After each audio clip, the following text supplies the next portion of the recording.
मित्रांनो, आज आपण पाहणार आहोत गुरुभक्त एकलव्य ही गोष्ट। हिरण्यधनु हा भिल्लांचा राजा होता। त्याच्या मुलाचे नाव एकलव्य। त्याला धनुर्विद्येत पटाईत व्हायचे होते। गुरु द्रोणाचार्यांची कीर्ती त्याने ऐकली होती। तो हस्तिनापूरला आला। त्याने द्रोणाचार्यांच्या पायावर डोके ठेवले। आपल्याला शिष्य करून घेण्याची त्यांना विनंती केली। द्रोणाचार्य कौरव पांडवांना शिकवत होते। त्यांनी या भिल्लाच्या मुलाला शिष्य करून घेतले नाही। एकलव्याने द्रोणाचार्यांना आपले गुरु मानले होते। तो निराश झाला नाही। द्रोणाचार्यांना वंदन करून तो निघून गेला। रानात गेला। तेथे त्याने द्रोणाचार्यांची मातीची मूर्ती बनवली। ती एका झाडाखाली ठेवली।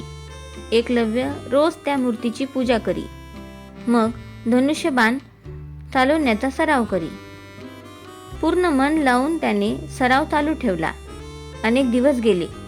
एकलव्य धनुर्विद्येत कुशल झाला। एकदा द्रोणाचार्य कौरव पांडवांसह रानात फिरत होते। त्यांच्या बरोबर एक कुत्रा होता। भटकत भटकत तो कुत्रा एकलव्याकडे आला व भुंकू लागला। एकलव्याने कुत्र्याच्या तोंडात 7 बाण मारले। कुत्र्याचे भुंकणे थांबले, पण त्याला कुठेही जखम झाली नाही। कुत्रा पळत पळत द्रोणाचार्यांकडे आला। त्याच्या तोंडात 7 बाण तसेच होते। द्रोणाचार्य आश्चर्यचकित झाले। ते म्हणाले, कोण आहे हा थोर धनुर्धारी? शोध करता करता द्रोणाचार्य एकलव्यापाशी आले। झाडाखाली आपली मूर्ती पाहून त्यांना नवल वाटले। त्यांनी विचारले, तू कोण आहेस? मी भिल्ल राजपुत्र एकलव्य आहे। तू धनुर्विद्या कोणापाशी शिकलास? एकलव्य म्हणाला, गुरुजी, तुम्हीच माझे गुरु आहात। द्रोणाचार्य म्हणाले, मी तुझा गुरु आहे ना, मग मला गुरुदक्षिणा काय देणार आहेस? एकलव्य म्हणाला, आपण मागाल ते मी आनंदाने देईन।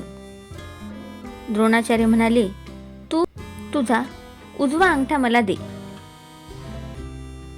द्रोणाचार्यांनी आपल्याला शिष्य मानले याचाच एकलव्याला आनंद झाला।